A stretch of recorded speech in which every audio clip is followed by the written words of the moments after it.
This is Tales of Swordfall.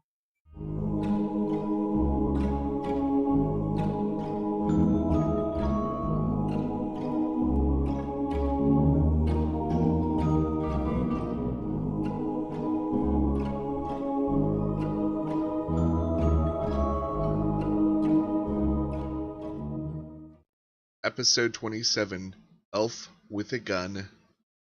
I'm gonna walk over to Ash Okay. and be like, I can see, maybe you say you want to hunt kobolds, and that's a very good thing to do.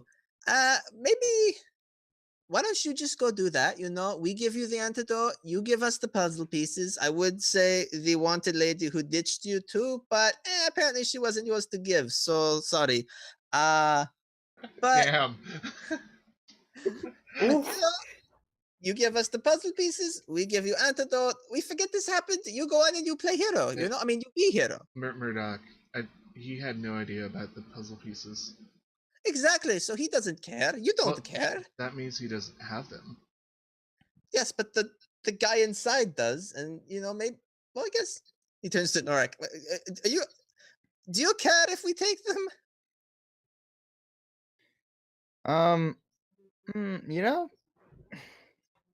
There was an old I don't know if I'd call him a friend. An acquaintance. He once, he was a sleazeball. He was a cheat. But I feel like he taught me something valuable. Is that when you have something valuable, you try to get at least that value in exchange for it. So, which do you value more, these little puzzle pieces or the life of your friend? He. I mean, it's your call. He's pretty. He has got some problems, and who doesn't? I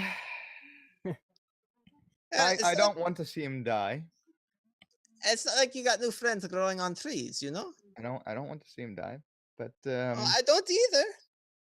Also, I worry for how he will react. I believe he. So I'll say I believe he does have one of these puzzle pieces.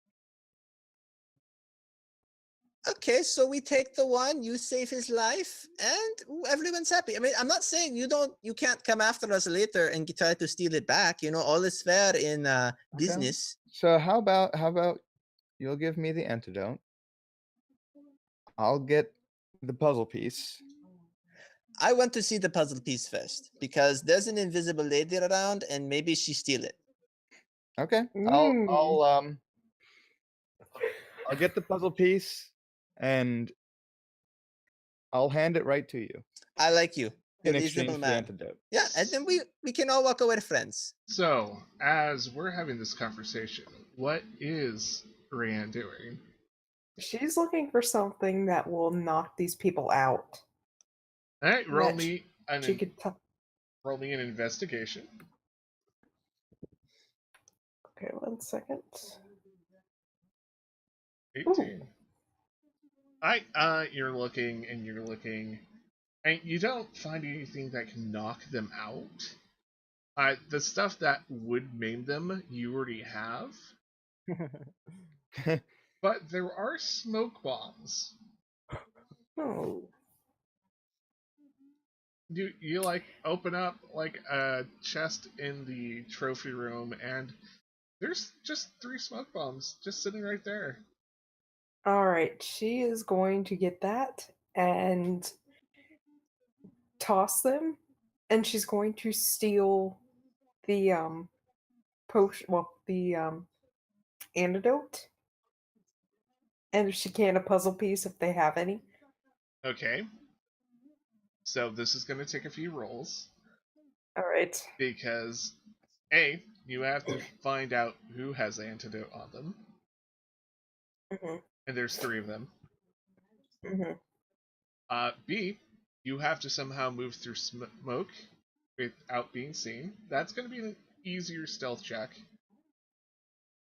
And what was the other part of the plan here? Throw the smoke bomb. steal another puzzle piece. Oh. And also Steal- identify the yeah. antidote too, I imagine. I'm not sure how obvious it is. Yeah. Hey. Well, It'll have to be a first. sleight of hand for the theft, right? Yeah. Okay. So first, we're going to throw the smoke bomb. Mm-hmm. So you roll it into the room, and it kind of Yeah. stops. Oh, wait. She has those, what is it? The, crossbow with the, that turns people to stone? Oh, dang. Damn. That's cold. Forgot about that. She's not gonna fire them. She's going to get the arrows and just literally stab them with it. Okay. Could you do that and still steal the stuff? We'll see how that Or- plays out. I mean, you can always try. Okay. So first thing she does, I think she does I think throw at the smoke point bombs. is also walking him towards Tirker. So She does throw the smoke bombs just to Okay. throw them. Okay. Everyone give me a perception roll. And Ash, something rolls into the room, and you have a moment to react. Murdoch has a moment to react, and Blister has a moment to react. So, what does Ash do first? Because Ash is more important because he's not an NPC. That is very true. We're all inside this house. Yep, you're like inside this like den area, I would imagine now. As soon as Ash sees that roll out, he's just kind of gonna roll his eyes and just like walk out of the house. He's like, okay, And this is gonna be great. okay. All right. He's gonna just literally like kick it out after Ash. And Blister starts screaming that someone's throwing explosives. And someone invisible girl throwing.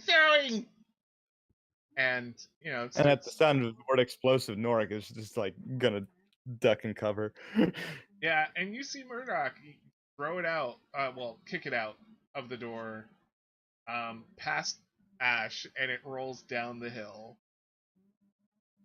So, Ran, your first attempt has failed. Because, well, rolling objects that look like explosives kind of scare people. Yeah. Yeah. So, the next thing I want to do, go behind their backs and not point the arrows, but I just need the bolts. And poke them with the bolts. Okay, and who are going to try to do this with first? Both the snarling one and the mage. Okay. Like one in each hand if possible. Isn't the mage outside? Oh. Yeah, she probably followed Ash outside, and never mind. Like,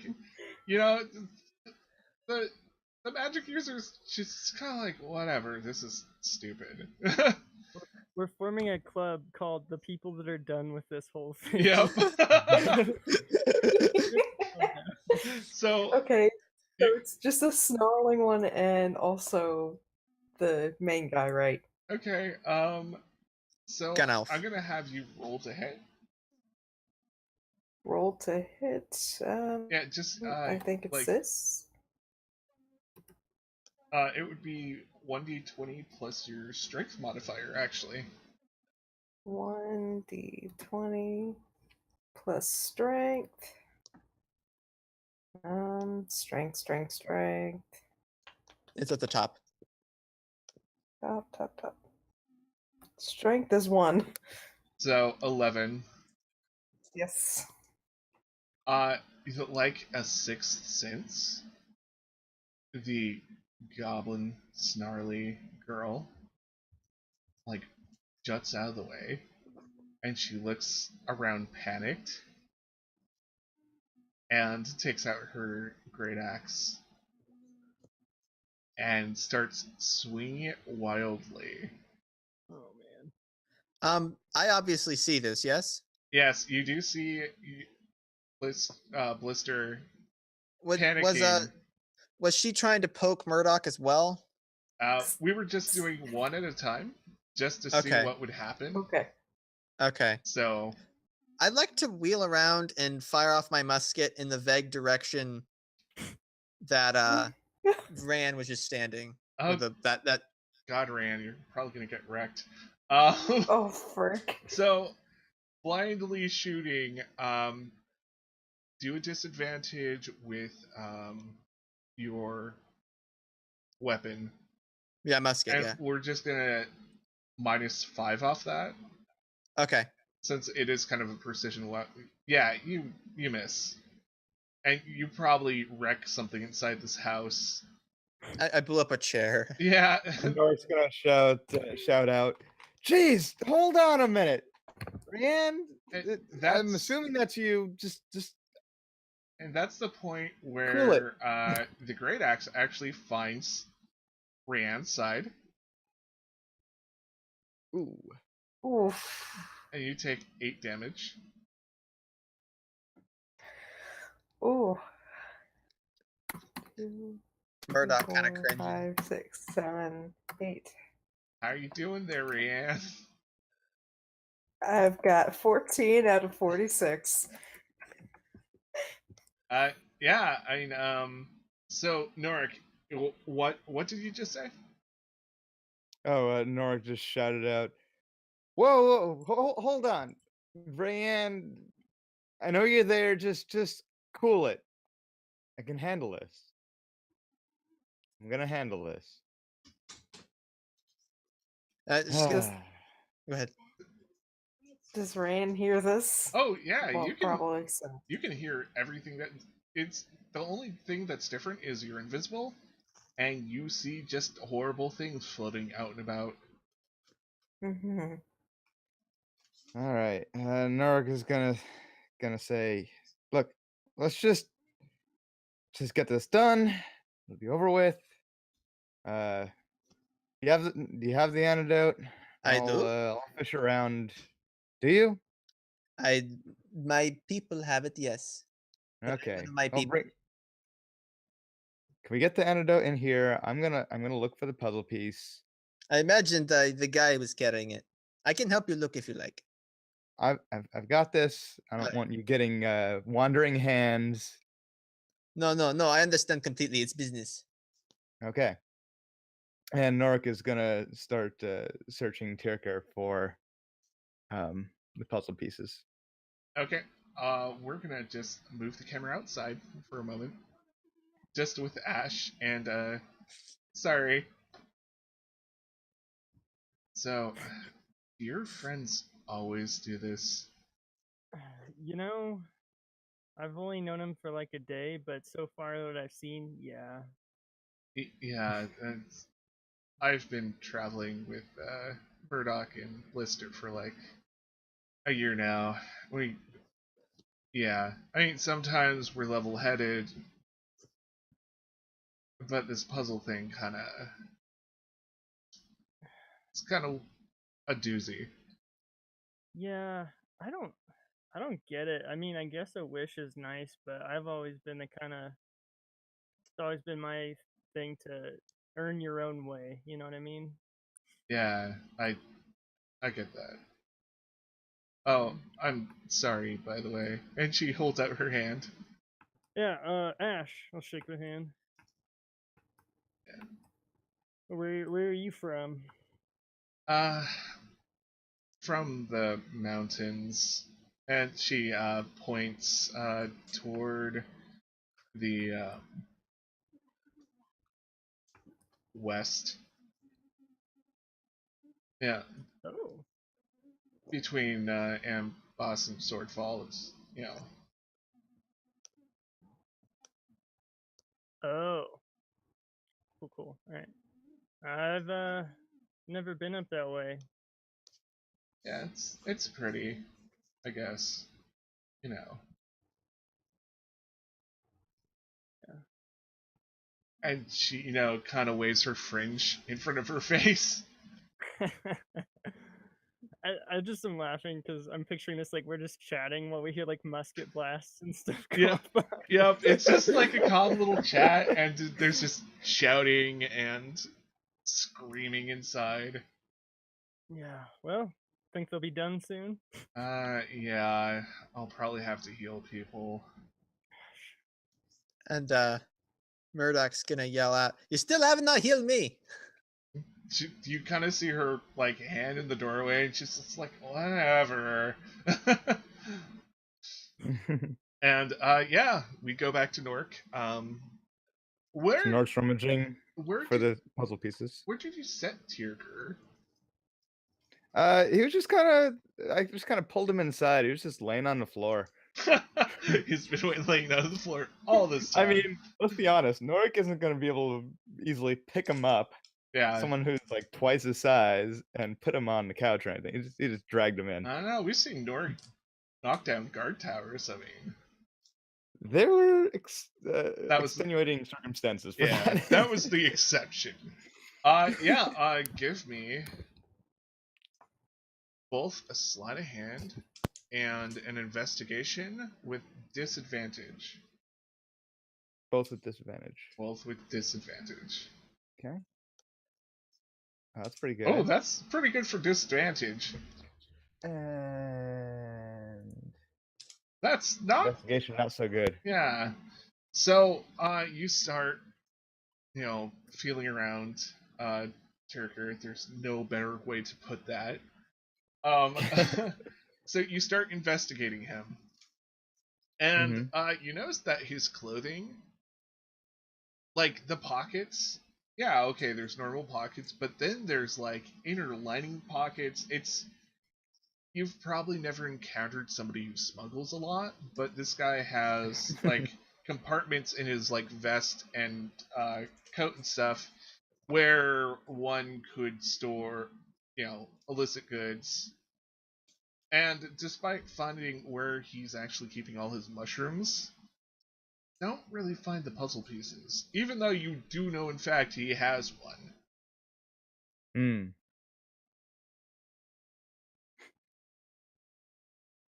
Well, Nork's been rummaging through, and he's gonna. Oh, guess he'll shout out to what's his name? Murdoch. Well, I just having trouble finding them. There's a lot of pockets. Well, you could. Murdoch just doesn't. He's a lot awkward. You sure he has it? I think so. I don't know. I think he does. Can I roll investigation on him as well? Sure, it will be with disadvantage. Blister comes in and like just kind of looks at the situation. We can take clothes?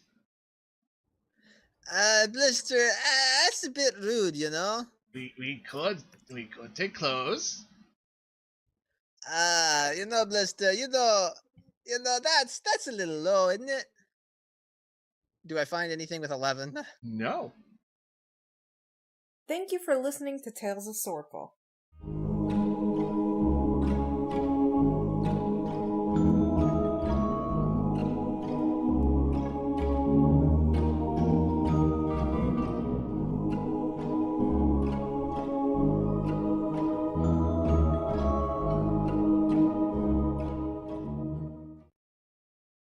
Please consider listening to these podcasts.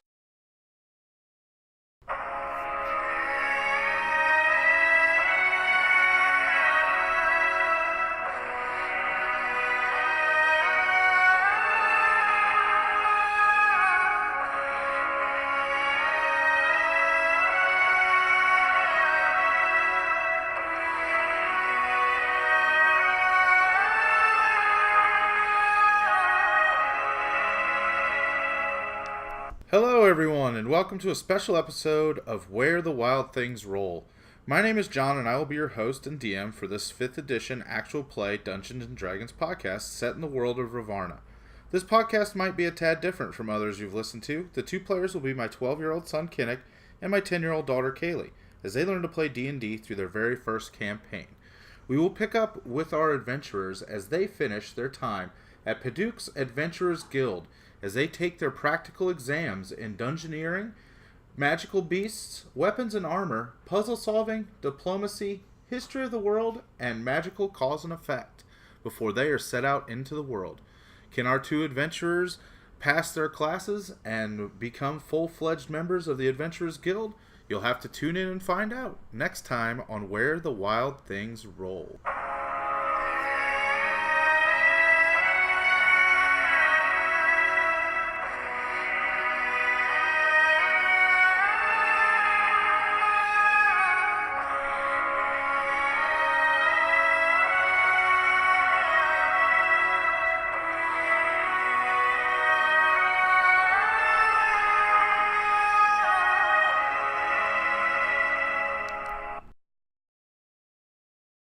Please remember to like, share, comment, and subscribe.